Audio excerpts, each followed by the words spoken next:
Hello, everybody. Welcome back to Pacers Daily. I'm your host, Hery Acosta. Let's do this. First things first, the Pacers have hired a new, well, not really hired, but promoted a new assistant coach. Johnny Carpenter will now be kind of taking over from Mike Waynar.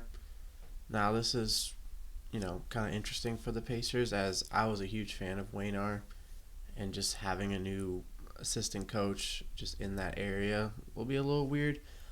But, you gotta live with what you got. So, congrats to Carpenter. I'm very excited to see what you can do as an assistant coach, see how the players get along with you, and just listen and what you got to say to them pretty much. So, congrats to Carpenter. It's gonna be a new dynamic, and just this is a kind of a new, not a new era, but I guess you can consider it a new era just because of Turner leaving, and now our longest tenured player has only been here since 2019. So I guess you can call it a new era, and just there's been a lot of changes. Not anything crazy like trading away our best player or signing big name players on free agency, but we do have a big injury. We do have a bunch of new players stepping into new roles.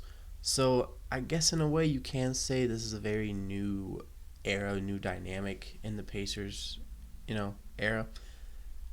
And we're a finals team. We're a conference finals team. We're just an overall playoff team that we weren't for a few years in the 2010s.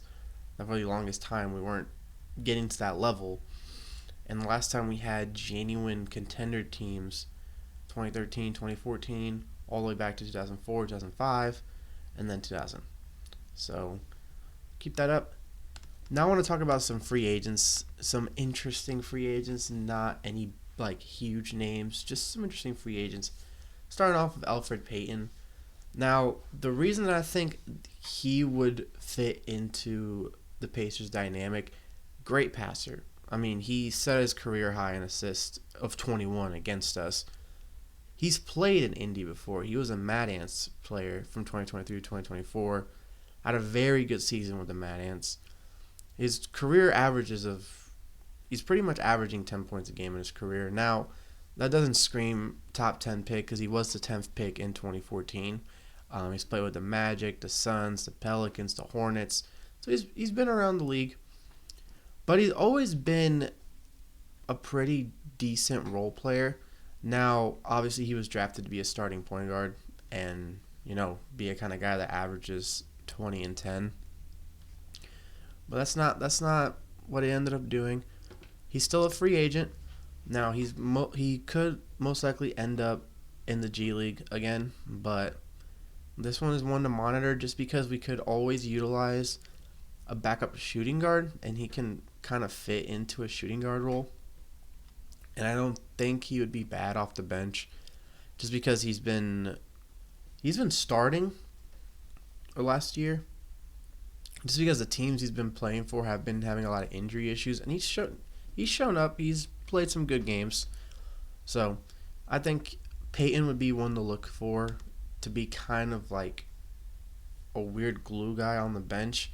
He has ties to Indy. He's played for the Mad Ants. Him and Oscar Sheboy had a crazy good 1-2 punch on that team.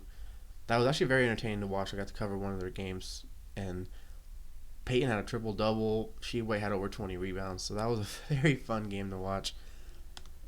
This one's a more interesting one, just because I have never understood why McClung has not gotten the NBA chances that other players have gotten. Now, this guy has won 3 straight dunk contests. And that's not all he's good at, because this guy is a good player. And he's already played for the Lakers, for the Bulls, for the Sixers, for the Magic. And he's totaled 6 games as a pro, averaging 5.5 points and just not a lot of minutes. And to this day, I don't understand why McClung just doesn't even get garbage time minutes, because obviously you can tell that the kid's a great dunker, because 3 straight from the G League is crazy, and he just dominates the G League. This kid can drop 20, 30, 40 on any given night in the G League. That can translate to 5, 10, 15 points off the bench easily. in the NBA, and especially a kid of his talent, with his caliber. So I think the Pacers should see if they have a two-way spot. Just pick him up just for something for a training camp, and just see if he fits better than some of our other two-way players. Make him compete with Ray J. Dennis. Make him compete with Quentin Jackson, with the two-way players we already have, and just kind of see what we got with there. It wouldn't hurt. Now, obviously, if he ends up not making the team, that's that. But he's a guy that I can see playing on our roster. I can see just playing in the NBA for a while, if given that right chance. So I am rooting for you, McClung. I hope the Pacers can pick you up. But at the end of the day, basketball is basketball, so we'll see where that goes. And then the last one, just because I was kind of just trying to see what backup guards are still on the free agent market. And the last one that I saw that I thought would be pretty interesting to talk about is Dalano Banton. Now, Banton's a good player.